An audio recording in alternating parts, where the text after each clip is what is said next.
Good afternoon, everyone. Thank you so much for being here.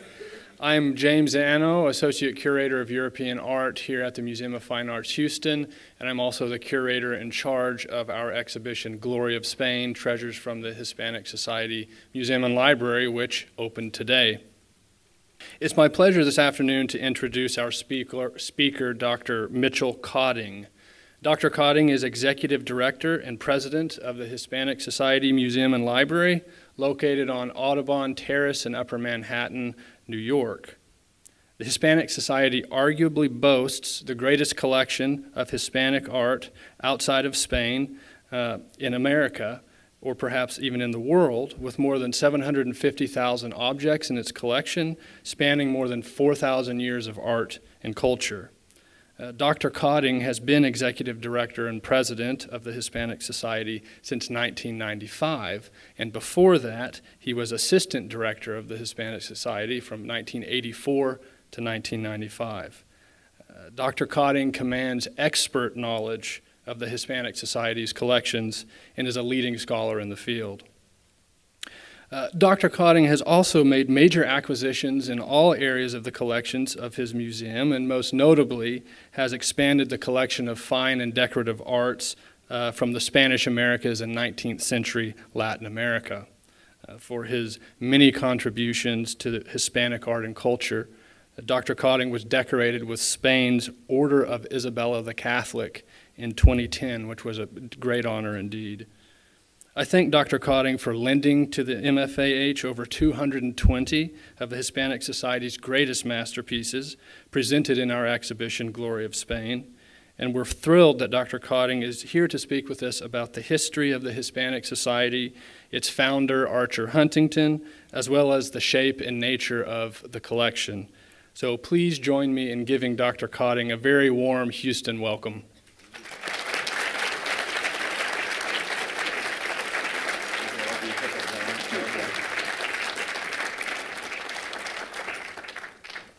Thank you so much for being here this afternoon. It's a pleasure to be here in Houston for this, and we're at the Hispanic Society. We're absolutely thrilled with having the opportunity to be able to present the exhibition here in Houston. We hope, if you haven't seen it yet, I hope you go through it soon. This afternoon, I'm really certainly going to talk about the history of how everything came to pass and how the Hispanic Society was created and how the collections were formed over the years. No other, as James was sort of suggesting, no other institution in the world, even in Spain, can offer such a global vision of Spanish history, art, and culture spanning more than 4,000 years. The museum collection comprises 18,000 works of art from the Paleolithic Age, that's more than 2000 BC, up to the 20th century, with numerous iconic paintings and sculpture by Spanish and Latin American masters, as well as superb examples from all areas of the decorative arts of the Hispanic world. The library, with over 250,000 manuscripts, 35,000 rare books, and 300,000 modern books, its renowned library serves as an essential resource for research into the arts, literature, history, and culture of Spain, Portugal, Latin America, and the Philippines. The collection of prints and photographs preserves an invaluable visual record of Hispanic cultural patrimony, with 17,000 prints from the 16th century to the 20th century and over 100,000 historical photographs ranging from Philippine daguerreotypes of the 1840s up to the Hispanic Society's photographic expeditions to Spain in the 1920s. Let me move on with some of the images here. We see the reading room, so you'll get some orientation on it, and the map by Vespucci is in the current exhibition. The Hispanic Society Museum and Library, located on Audubon Terrace in Upper Manhattan, was founded in 1904 by the American scholar and philanthropist Archer M. Huntington, born in 1870 and died in 1955. The Hispanic Society was founded as a free public museum and library to promote the study of the rich artistic and cultural traditions of Spain and its area of influence in the Americas and throughout the world. The collections are unrivaled in their scope and quality outside the Iberian Peninsula, addressing nearly every aspect of culture in Spain, as well as much of Portugal, Latin America, and the Philippines. The Hispanic Society is not only the preeminent art museum and library dedicated to Hispanic culture in the United States. It also serves as the sole institution uniting all of the Hispanic and Latino populations through their common heritage of the Spanish language, history, and culture. Archer Huntington's first exposure, the founder of the Hispanic Society, to the Spanish language occurred in Texas in the late 1870s from Mexican workers on the ranch of his aunt, Emma J. Yarrington Warnken, near San Marcos, Texas. But it was the purchase in Liverpool, England, of a book by George Borrow, The Cincali, or an account of the gypsies in Spain, published in London in 1841, which was on his first trip to Europe in 1882, that ignited his lifelong passion for Spain and Hispanic culture. Visits on this trip to the National Gallery in London and to the Louvre in Paris proved to be life-changing experiences that instilled in him a profound love for art and museums. Following his visit to the National Gallery on the 12th of July, the 12-year-old wrote in his diary, "Read the catalog until I could not see any more and went to bed. I think a museum is the grandest thing in the world. I should like to live in one." It's remarkable to think that the experience of this trip would inspire a 12-year-old to create what is today the Hispanic Society of America. I should say that this was the exact time that Archer Huntington started keeping diaries, which he did throughout the rest of his life for the most part.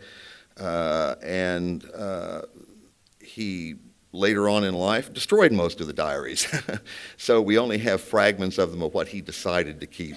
But there is, this provides valuable information on being able to trace the development of the institution and the history through his diaries and through the letters to his mother, who was a major influence. Archer Huntington was born Archer Milton Worsham in New York City on the 10th of March, 1870, weighing an impressive 11 pounds at birth. He grew up to be 6'5", and at one point or another weighed almost 300 pounds. He took the surname Huntington in 1884 when his mother, Arabella Duval Yarrington Worsham, who you see at the left, and that's the infant Archer, you can tell he was a big baby, married Collis Potter Huntington, the founder of the Central Pacific Railroad, which was the western spur of the Transcontinental Railroad, and the Newport News shipyards in Virginia. Arabella, along with Collis, built a very large art collection, and after his death, she built another collection on her own. What you see here is the library in her residence that she created before they were married, which was on 54th Street between 5th and 6th Avenues in New York City. She bought it in 1880, and between 1881 and 1882, she had one of the top interior design and furniture firms in New York City, which was run by George Shasty. It's not a household name. It's only been recently more documented, but they were one of the top 3 firms in that period in New York. And it was all custom interiors, and in fact, she spent $1 million in that period redecorating this entire house. It was a big sort of Victorian house on 54th Street, and when she took over that house, there was virtually nothing built north of it. Manhattan had only grown up to that point at that time. After her husband's death, she went on to form other collections. But what we see here, I'm going to show a few images, is one that she acquired following Collis's death, which she owned the famous Rembrandt painting of Aristotle with a bust of Homer, which is now in the Metropolitan Museum of Art. It was not a donation. Actually, it went to Archer Huntington after she died, and he sold it, and it went through several different owners before it finally was purchased by the Met. Another is Woman with a Lute by Vermeer, which was in Collis's collection, and that all of the things that were in the collection formed while he was alive were bequested to the Metropolitan Museum of Art. And another final one is this was a work that was formed for the Huntington Museum in San Marino, California. She and Henry Huntington together built up a very large collection of English portraiture, from the 18th century, as well as French decorative arts, and added also, she continued to collect some Dutch old master paintings in that period. On her death in 1924, most of the Collis and Arabella Huntington collections were donated to various museums, as I mentioned, including the Metropolitan Museum of Art, the Museum of the California Palace of the Legion of Honor, which is now the Fine Arts Museums of San Francisco, and the Huntington Library Art Collection of Botanical Gardens in San Marino, California. After 1882, after that momentous trip for Archer to England and France, he came back, and 2 years later already had a tutor at home to learn Spanish. So by the time he was in his teens, he was quite fluent in Spanish. And also, at that time, he really started collecting more and more books. In fact, it became obsessive. He wanted to collect all the books that he could find on Spanish history, literature, art. And in fact, in a matter of time, he had amassed over 2,000 books. He went on to start collecting, by the time he was in his mid-teens, rare books and manuscripts. His expertise had grown so much. And you have to keep in mind, this is all essentially self-taught. He never had a university degree in any of these areas. Then it was he traveled with his parents in 1889 to Mexico City. They went by train, of course, since Collis had rail lines that ran into Mexico, and then they took other trains down. And they dined with President Porfirio Diaz in Chapultepec Castle. And there were humorous episodes that occurred then that I can't go into now. There's not time.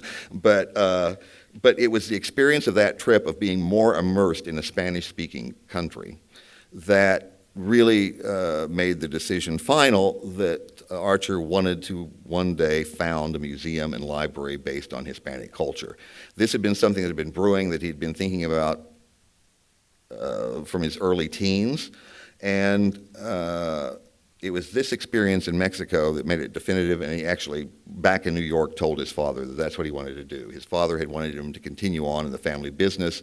He was offering him management of the Newport News shipyards, but Archer really wanted to dedicate his life to Hispanic art and culture, and that's what he then proceeded to move on doing.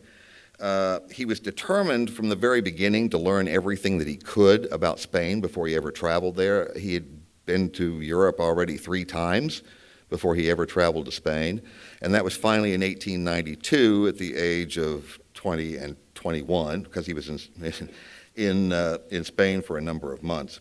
Once he returned, he married his cousin, and on that marriage, his father gave them a house in Baychester, in Westchester in the Bronx, and the house was on Long Island Sound. It was a big Victorian house, and with the marriage and the house, his father decided to give him a work that they had acquired in Paris a number of years earlier. I'm sure they already knew at that point of Archer's interest in Hispanic art and culture, and this was not a work that really fit into Collis and Arabella's collection, and it was purchased just to be a gift to the son at the right time. And it is a very important painting. It's by Antonis More, who was one of the great artists in the mid-16th century. This is the great Duke of Alba, which has great historical significance because this was the Duke that made the Alba family famous, gave them their power and their wealth, and he is the one that tried to suppress Protestantism in the Low Countries during the Spanish Wars there. Archer went on, once he had Plaisance, to construct an entire wing to house his library. The photo we see here is roughly on, I was just trying to think of what year we got.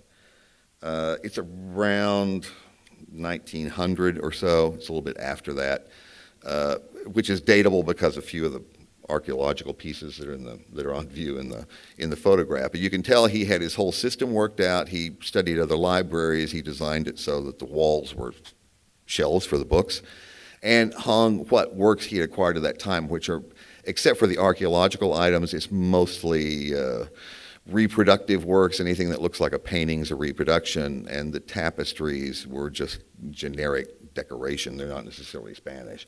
But he created the library in the fashion that he wanted at that time. In 1902, Collis had died in 1900, and in 1902, he had greater resources and acquired the most important private library in Spain. It belonged to Manuel Pérez de Guzmán y Bossa, who was the Marquis of Jerez de los Caballeros. He had an identical twin brother who also had a major library, but the Cerclais is the one that had a library that was focused on literature and had some very important manuscripts included, but it was mostly rare books. That gave him enough of a core for a library now to really seriously think about founding the Hispanic Society, which is what he proceeded to do. And in 1904, Huntington founded the Hispanic Society of America, purchased land on the west side of Broadway between 155th and 156th Streets, and immediately began construction. And here we see it just a year into the construction. The land that he purchased is now all Audubon Terrace. He eventually invited other institutions to move up there. We really wish he had just left all the land for us, though, but that's not the way things worked out. And we could really use it for expansion. But you can see that there was a large Victorian house that was still on the property. In fact, there were a couple that were there for a few years, even after the building went up. And the original entrance was off of 156th Street, up through stairs, and today that's all closed off, and the entrance is now from Broadway itself. Over time, as he was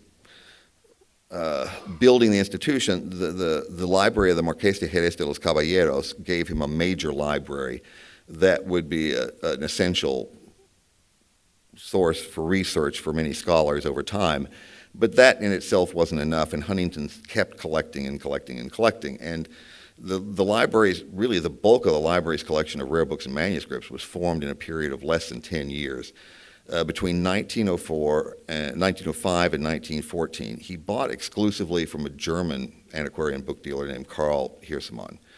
And Hirsemann would put together entire catalogs of Hispanic material. It could be Spain, it could be Latin America, it could be the Philippines, various areas, and Huntington would buy the entire catalog at a significant discount. Huntington really felt that he had found the ideal way to build a major collection as quickly as possible. And it was almost too successful because after 9 years, and this is where also in 1914, when he stopped collecting, it was getting to the point that the war was beginning to break out in Europe, and it was sort of time to quit because in the case of rare books, he was already acquiring way too many duplicates that would have to go back in these Hirsemann purchases. But essentially, in 1914, that was the end of his collecting for rare books and manuscripts. He had already amassed so much material. Essentially, he didn't really even know what all was in the library at that point, and the librarians took decades to catalog just the rare books, and the manuscripts were left basically with the cataloging provided by Hirsemann's own catalogs. The building was completed in 1906 and opened to the public in 1908. The Huntington's collecting for the museum really did not get going until about 1904 when he founded the museum.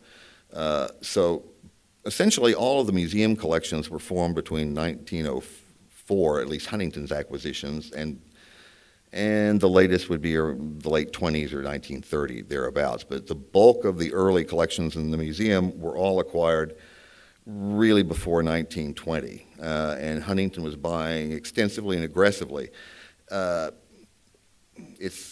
Sometimes people don't realize that you can't just put a shopping list together and go out and buy it when it comes to art. It has to be on the market.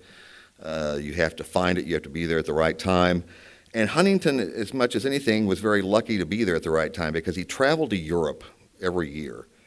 Not necessarily to Spain. He always went to London and Paris and Biarritz, and sometimes traveled over to Germany, sometimes traveled to Italy. But by the time after the founding of the Hispanic Society, by that time, he was well known enough in Spain that he was hounded by everybody to try and sell him something. So he really sort of avoided going to Spain any more than he had to in later years.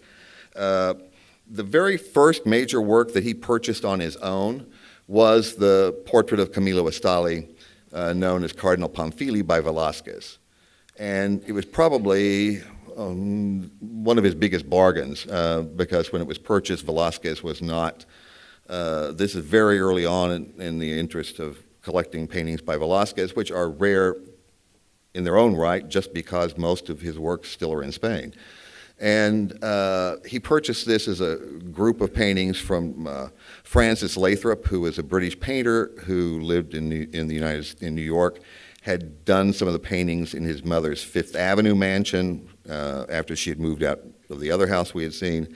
And Archer had known him for a number of years, and Francis Lathrop convinced him to buy a lot of about 10 or 12 paintings. The only one of which ultimately that really proved to be an exceptional painting is this Velázquez, but he hit a home run at least with this one. This was acquired through a Paris dealer named Trotti in 1904. He then went on in 1904 to buy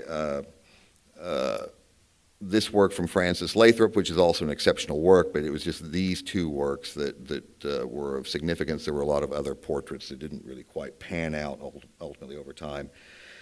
When Huntington had, in 1898, before founding the Hispanic Society, he had carried out for a few brief months excavations at the Roman site of Italica, which is near Seville. The modern city is called Santi Ponce. And it was there that he took over excavations that were already being carried out by a German archaeologist, and he managed to excavate some significant Roman sculptures, all of which were given to the Archaeological Museum in Seville, and did manage to excavate a large number of Roman ceramics and glass objects, which did stay in the Hispanic Society's collection. But at that time, in 1898, he met another individual, a Frenchman named George Bonzer, who was a professional archaeologist. He actually had been trained as an archaeologist and was really one of the first professional archaeologists that documented his work properly in Spain. And he worked around a city to the southeast of Seville called Carmona. And Bonzer became good friends with Huntington. Huntington became a patron, and for Bonzer, the purchases that Huntington made from Bonzer's excavations gave Bonzer the money to continue his excavations. And Huntington also managed to publish the research of Bonzer on many of his most important excavations, one related to the Bell Beaker culture, other related to Phoenician ivory or bone pieces that were found, works in bone that were like boxes and combs that he had unearthed. And there was a very fruitful relationship with those two that went on for a couple of decades. This is some examples of Bell Beaker pottery. These were acquired in 1905 from Bonzer. It's basically the bowl on a pedestal in the center and the bowl on the right. The rest of the Bell Beaker acquisitions were carried out a few years later, around 1910. And the Hispanic Society, through those pieces acquired from Bonzer, actually has sort of the finest representative collection of Spanish Bell Beaker pottery in the world. Most people are not familiar with the Bell Beaker culture. It's not that well known, but they were actually the first ceramics-based culture that produced decorated ceramics. They started out on the coast of Portugal, moved north all the way to the British Isles, were even around Stonehenge, and went as far east as Germany. And they were the culture that introduced copper smelting in all those areas in Europe. So they really had a profound influence, but in Spain, their ceramics are far more decorative. That's where they produce this burnished blackware with dramatic white incised decoration that's filled with basically a bone paste, ashes from bones. Huntington continued with antiquities from the very beginning. In his late teens, he already had worked out a list of what he thought he should have in a museum and library, and it all went by periods and types of objects. And he basically went along over time sort of ticking things off of that list. Sometimes he was satisfied with one work, that filled a category. Other times he bought extensively in one area. In the case of archaeological items, he really liked that area, and basically the Hispanic Society has the largest collection outside of Spain of Spanish archaeological material. A lot of his purchases of some of the most important pieces were actually carried out in Paris. And between about 1904 and 5 and 1914, he bought actively from dealers and at auction in Paris. From other places, he also, because of his London travels, he bought heavily from one dealer in London, which was Lionel Harris, who had the Spanish Art Gallery. And the tombs of the Duchess of Albuquerque and the Bishop of Palencia, both from the same church in San Francisco de Cuellar, which is in the area province of Segovia, were acquired through Lionel Harris at the Spanish Art Gallery. The tombs are complete, but when Huntington acquired them, the buildings had already been built, and there was no way to reconstruct them vertically, so they're compressed into a very tight space, relatively speaking, but both tombs, if they were to be completely reconstructed, go up over 30 feet high. And what we have used for the traveling exhibition is the effigy figure, which is one of the finest elements of the Duchess of Albuquerque, which is by a renowned Spanish late Gothic sculptor, Siloé. Another acquisition from the Spanish Art Gallery, also in 1906, is this 15th century chasuble, which is a very fine example in its own right, but curiously enough, there was a lot of serendipity in some of Huntington's acquisitions, because this chasuble relates to a Paris Bible from the 13th century that had belonged to the brother of St. Vincent Ferrer for the translation of the Valencian Bible. And this chasuble probably had been worn by Ferrer's brother at the Cistercian monastery in Valencia. And the translation of the Bible did go on, took place, and in another manuscript we acquired, the only surviving page of that Bible exists, which has the colophon and the printer's information. The Bible was not permitted by the church at that time to be translated into vernacular languages, so the entire edition was suppressed and destroyed, and all that survives is that one page.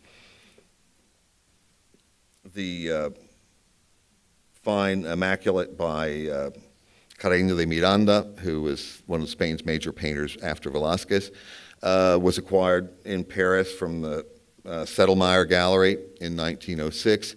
Huntington bought a large number of paintings from Sedlmayr around that time earlier on, and ended up sending almost all of them back because they weren't what they really should be. And this is one of the few that he kept out of that large purchase. But this one is a very interesting work, and it's signed and dated 1670. But this work was commissioned for a church in Mexico, and spent most of its life there up until the end of the viceregal period, up until independence, and then by then it belonged to a private family in Mexico, and made its way to Europe, and ultimately was sold to Huntington for Sedlmayr. But this painting served as the prototype for a painting of an Immaculate Conception in the 17th century in Mexico, and there are 3 or 4 paintings known by major Mexican artists of that period copying the composition from this one work. The last of his early acquisitions from before the opening of the Hispanic Society are all from around 1908, and some of the most important. In fact, the most important painting in the collection, probably, and the most iconic for the Hispanic Society's holdings, is this portrait of the Duchess of Alba by Goya, which dates from 1797. And in fact, is a landmark painting. It's one of his finest portraits, but it also sort of marks a change in his style, because he had produced another portrait of the Duchess of Alba only 2 years earlier in 1795, which the Alba family still owns. That painting, however, looks like a stiff 18th century Spanish portrait, and there's a remarkable change in his style and technique just in those 2 or 3 years after painting that one painting.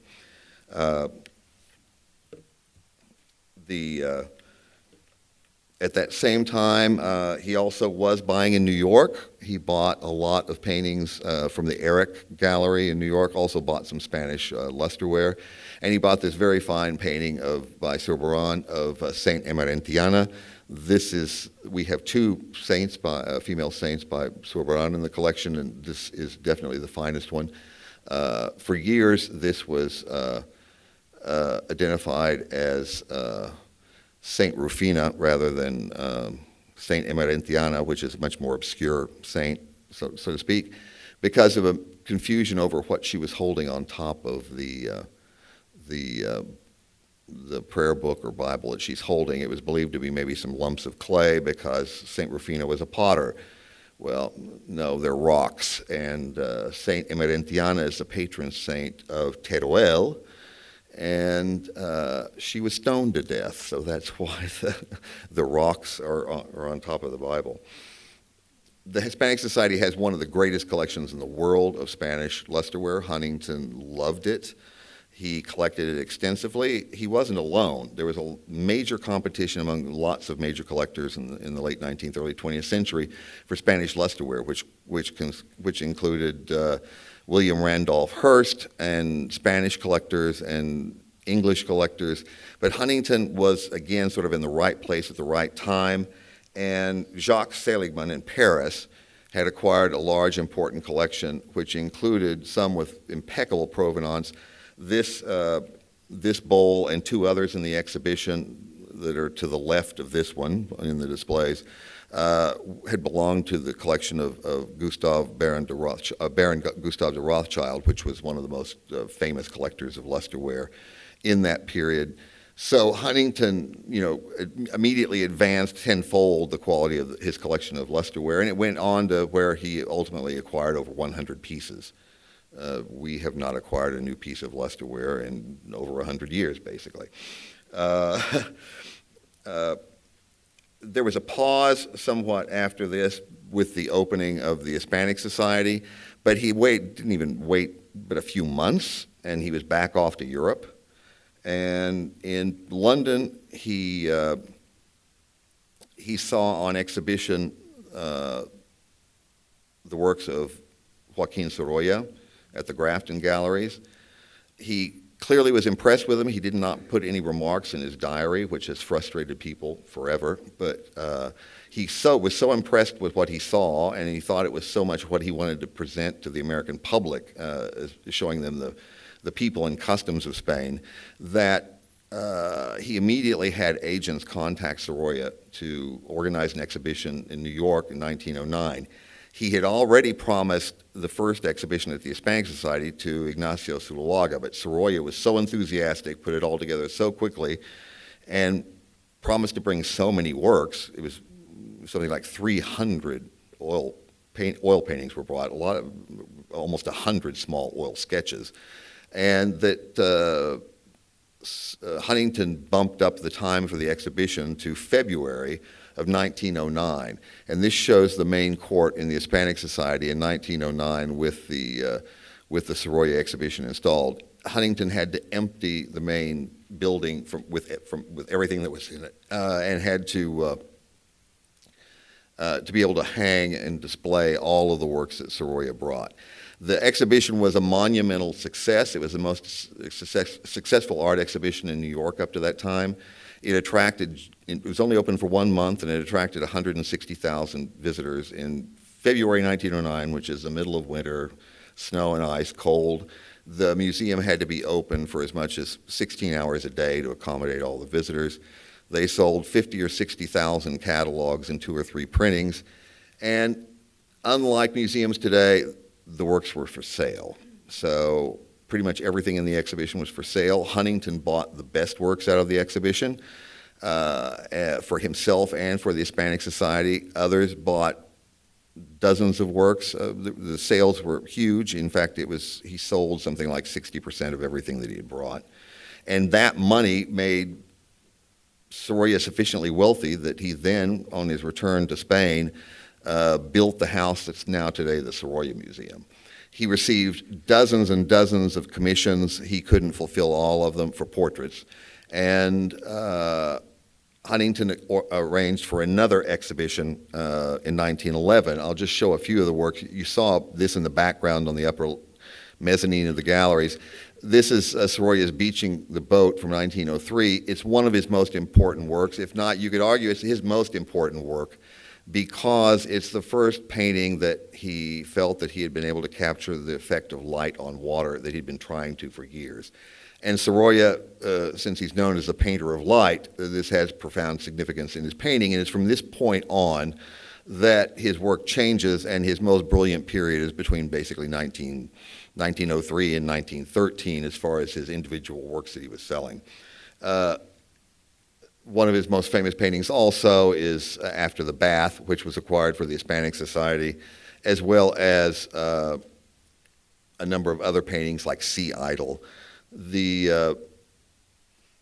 That exhibition's success and some of the people that actually acquired works in it, Louis Comfort Tiffany, for example, purchased 5 paintings, I believe, out of that exhibition, and ultimately commissioned a portrait from Soria, which he did when he returned in 1911.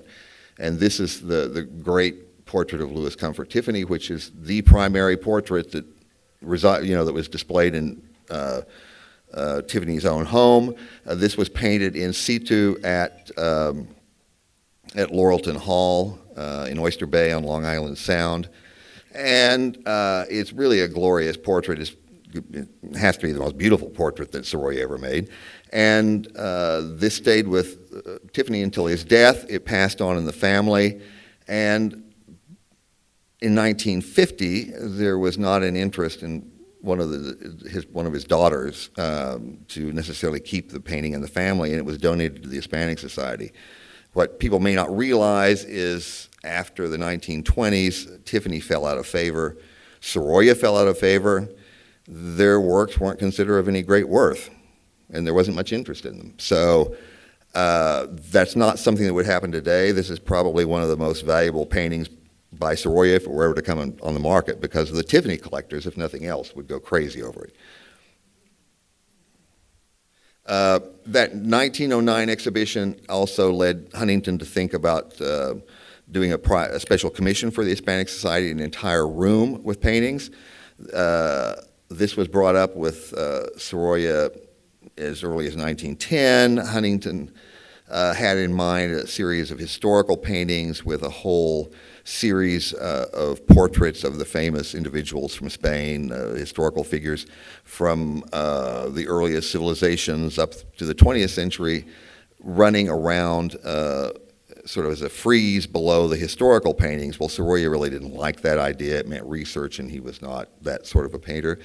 So he came back and proposed to Huntington a series of paintings on the provinces of Spain, which is what we see here. And the commission was signed in Paris in 1900 for $150,000, which was a monumental sum for a living artist for a commission. And Soria spent the next 8 years of his life painting these in Spain. He traveled all over Spain. He found locations that he thought best represented what he wanted to portray. And so most of them, except for the painting of Castile, which is the largest and most complicated, we see a fragment of it there on the far right. These are all individual scenes taken in different countries, and you can even from this photo tell the different tonalities of light in the paintings. One of the brightest, and is because of the location, is Ayamonte, the painting right in the center with the tuna harvest. And that one is the last painting that was completed in 1919. Unfortunately, Soria never saw these paintings installed anywhere. He kept them rolled in his studio in Madrid. He had a stroke in 1920 and died 3 years later and was never able to paint again. So these were not installed in the Hispanic Society until they were shipped over before Soria died.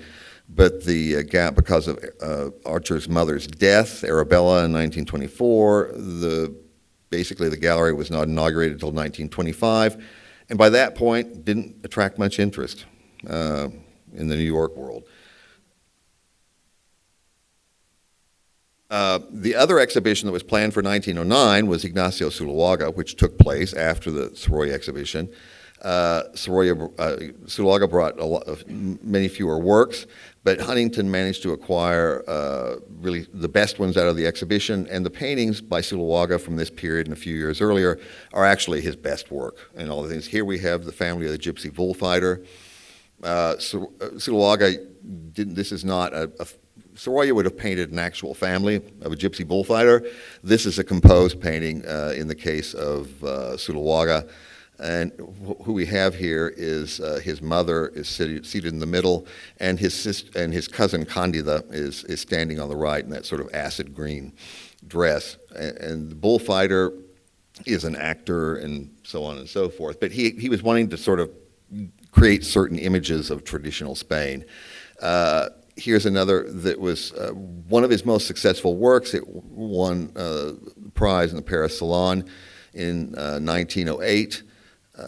It was a painting done of Lucien Praval, the famous opera singer, performing as Carmen in the Paris Opera.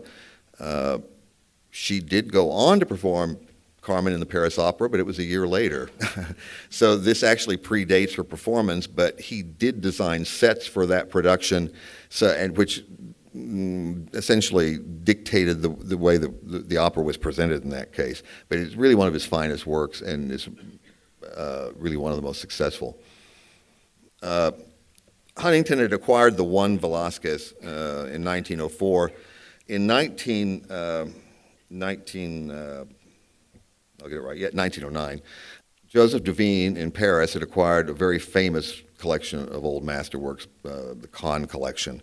He acquired the entire collection at a cost of over $3 million. And really needed to sell a lot of this stuff fast, and he managed to sell a lot of it fast through Arabella Huntington, because she bought most of the French decorative arts, the 18th century furniture and other paintings, and this painting was not necessarily for her collection, but she thought it belonged in the Hispanic Society, so she paid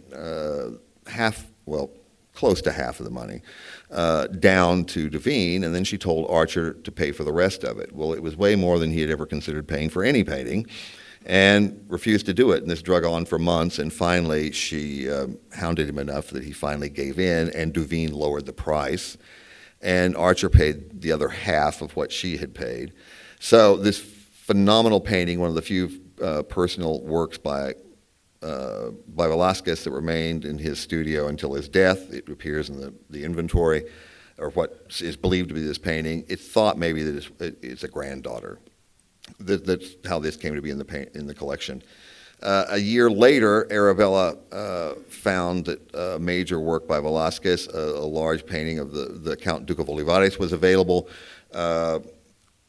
in a British collection. This also came through Duveen, who was her favorite dealer. She bought almost everything from him.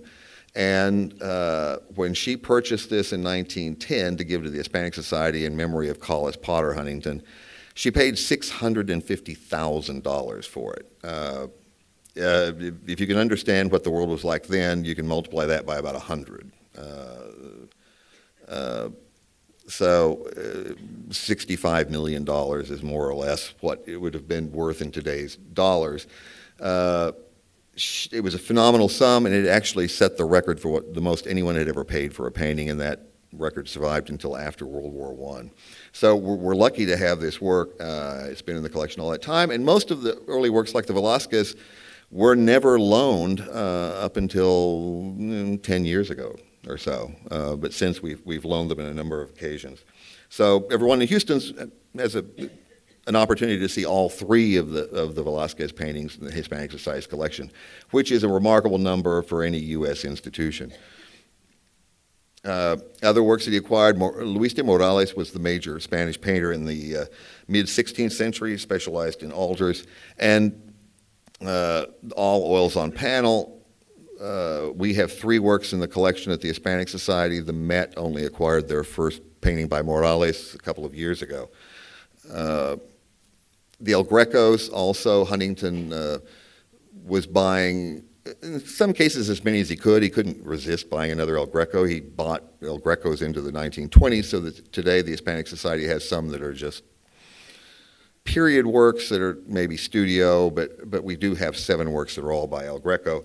This is a fairly rare work from when he was in Italy before going to Spain, the Pieta, and this one of the portrait miniature of a man was acquired in Paris in 1912 from a somewhat unusual dealer. It's a long story, but it was a woman who lived in New York who was sort of more of a picker than a dealer, and she had somehow negotiated to acquire this work and met with Huntington and managed to sell it to him in Paris in 1912. But it's an extremely rare work. It is signed on the back by El Greco, and it's on essentially a thin cardboard. Huntington also bought extensively in the way of Spanish polychrome sculpture. The Hispanic Society has the largest collection in the world of terracottas by Luis Roldan. We have 5. There are 2 other sculptural groups like this that are temporarily on exhibition in the Met in their galleries, while our museum is undergoing renovations.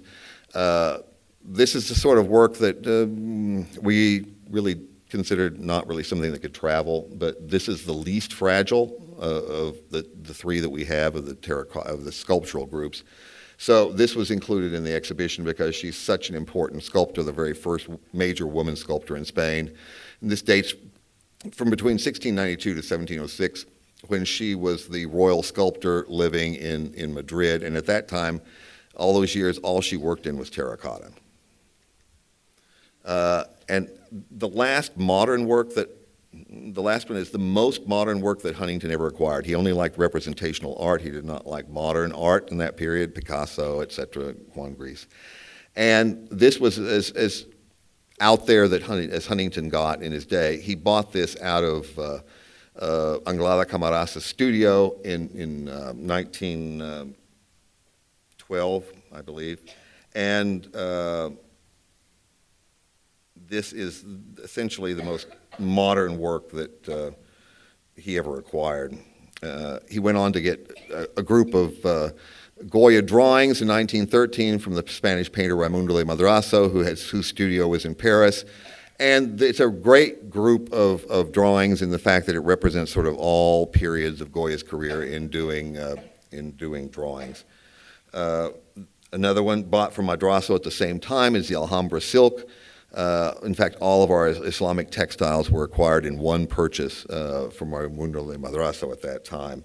And almost the same year, 1913, in London, he acquired the ivory pyxis from Medina Asara by Khalaf, which dates from the 10th century, which is really one of the finest examples of Islamic art that exists and the finest Spanish ivory. Now, Huntington, as I said, his collection sort of ceased after World War I. He filled in some old master paintings into the collection. He bought some other contemporary works.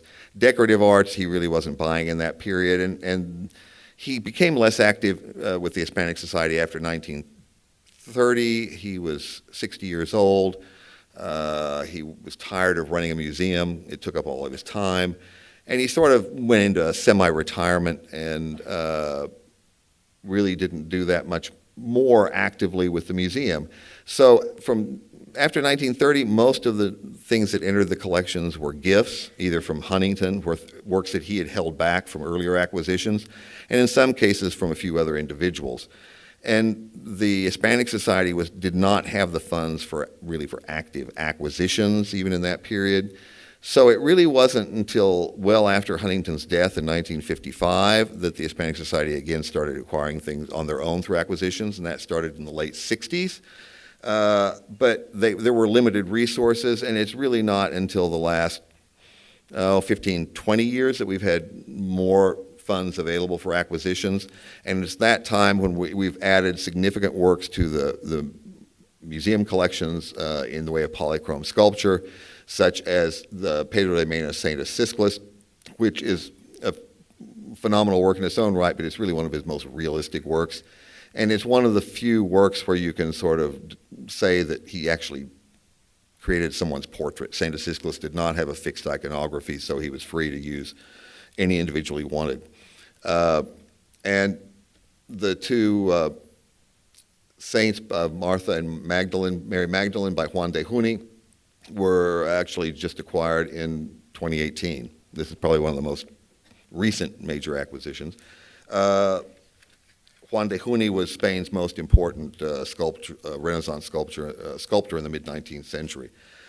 Since that time, we've also, in these last 25 years, we've built up almost all in its entirety the Latin American collections from that are on view in the exhibition. The books and manuscripts were acquired by Huntington.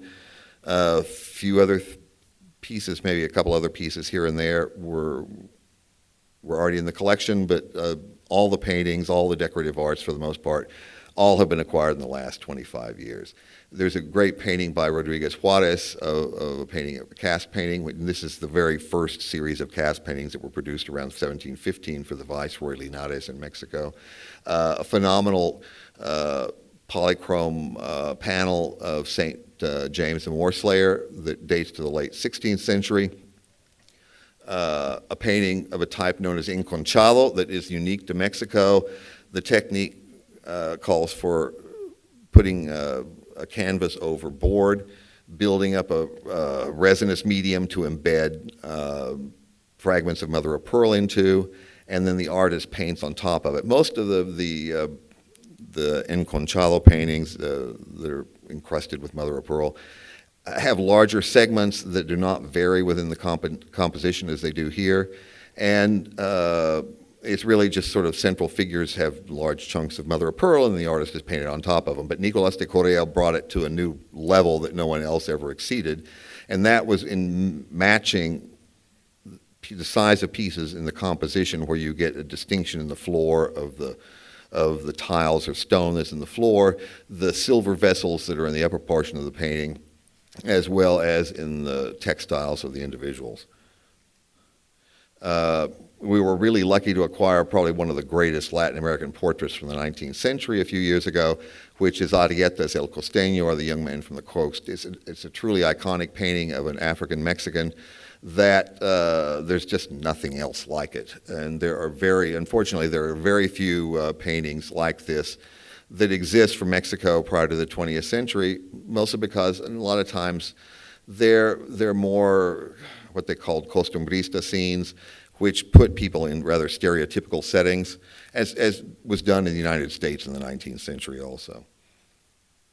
This one is a major painting by Sebastian López de Arteaga, painted in Mexico around 1650, and it is signed. You can't see it here, but it's signed on the left about almost halfway up the painting. It's a very important work that was totally unknown when we acquired it at auction in Madrid. And it's based on an engraving by Lucas Voorsterman after a painting by Sir Peter Paul Rubens. The original Rubens was destroyed in a fire in the 18th century, so the real record of that painting exists through copies and the engravings. But here it really shows the great mastery of Arteaga, which had not really been realized before until this painting, of his absolute mastery of human anatomy. As you can see, these wreathing group of fallen angels with the devil below St. Michael. St. Sebastian by Alonso Vasquez is also another work that was painted in Mexico. Vasquez was a painter that was well established in Seville, but traveled as the painter to a new viceroy. And his work, as did with all the other Spanish painters that went to Latin America, their work changes once they get there. And he had painted another St. Sebastian in Seville 2 years before he left, a year before he left for Mexico, and this painting really has very little to do with the other one he had done, so it definitively has to be from there. There were great sculptors in Ecuador in the 18th century. One is Lagarda, the other one is Caspicara, and we were lucky just a few years ago to acquire this phenomenal set of the Four Fates of Man, the different souls, by Caspicara, which is really one of the most striking groups of polychrome wood sculpture you could find from anywhere in that period. And this one is really one of the most recent acquisitions with St. Michael, Archangel Triumphant over Satan, by Luis Juarez, which was one of the major Mexican painters from the from the 1630s. And Vasquez influenced generations after he was there. Juarez influenced generations, and so did Arteaga. So we have three consecutive major artists now in the collection of where they had moved on, where their influence was felt throughout essentially all the 17th century. And that basically concludes how the collection essentially has been put together over the years. But in its entirety, between the holdings in the library, the great importance of all the works there, particularly manuscripts, there's enough unpublished manuscript material for people to work for 1,000 years on that. And the museum's collections are so comprehensive that it's really the only place where you can go to research a complete survey of 4,000 years of the works of art and decorative arts and literature and culture from Spain all the way to the Philippines. So I hope this maybe gives you a little more information on what you see in the exhibition, and I hope you enjoy it and hope you buy a catalog.